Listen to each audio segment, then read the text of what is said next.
sense does the Greek chaos resonate in the French situation. An uprising here cannot be the simple transposition of what happened over there. Global civil war still has its local specificities. In France, a situation of generalized rioting would provoke an explosion of another tenor. The Greek rioters are faced with a weak state while being able to take advantage of a strong popularity. One must not forget that it was against the regime of the colonels that, only 30 years ago, democracy reconstituted itself on the basis of a practice of political violence. This violence, whose memory is not so distant, still seems intuitive to most Greeks. Even the leaders of the Socialist Party have thrown a Molotov or two in their youth, yet classical politics is equipped with variants that know very well how to accommodate these practices and to extend their ideological rubbish to the very heart of the riot. If the Greek battle wasn't decided and put down in the streets, the police being visibly outflanked there, it's because its neutralization was played out elsewhere. There is nothing more draining, nothing more fatal than this classical politics, with its dried-up rituals, its thinking without thought, its little closed world. In France, our most exalted socialist bureaucrats have never been anything other than shriveled husks filling up the halls of the assembly.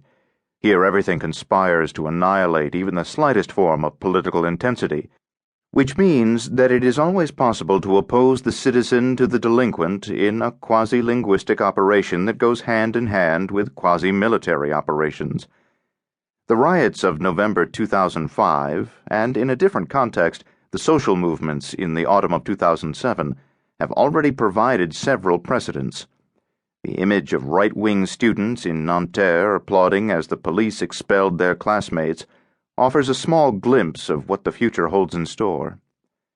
It goes without saying that the attachment of the French to the state, the guarantor of universal values, the last rampart against the disaster, is a pathology that is difficult to undo.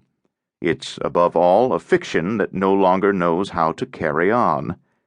Our governors themselves increasingly consider it as a useless encumbrance because they, at least, take the conflict for what it is, militarily.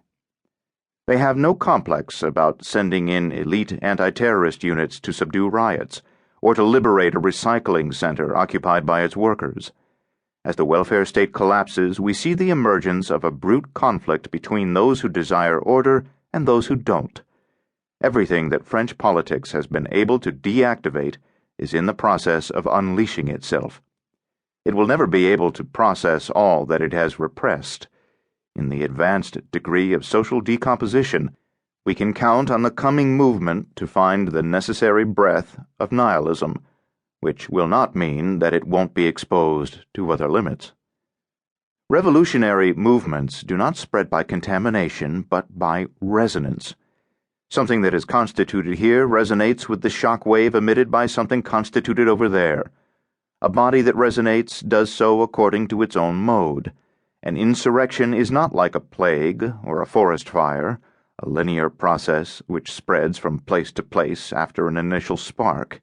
It rather takes the shape of a music, whose focal points, though dispersed in time and space, succeed in imposing the rhythm of their own vibrations, always taking on more density, to the point that any return to normal is no longer desirable or even imaginable. When we speak of empire, we name the mechanisms of power that preventively and surgically stifle any revolutionary potential in a situation. In this sense, empire is not an enemy that confronts us head-on. It is a rhythm that imposes itself, a way of dispensing and dispersing reality, less an order of the world than its sad, heavy, and militaristic liquidation.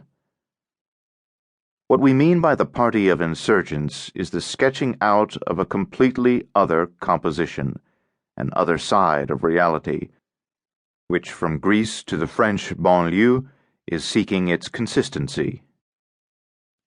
Footnote: Banlieue are French ghettos usually located in the suburban periphery. Endnote. It is now publicly understood that crisis situations are so many opportunities for the restructuring of domination. This is why Sarkozy can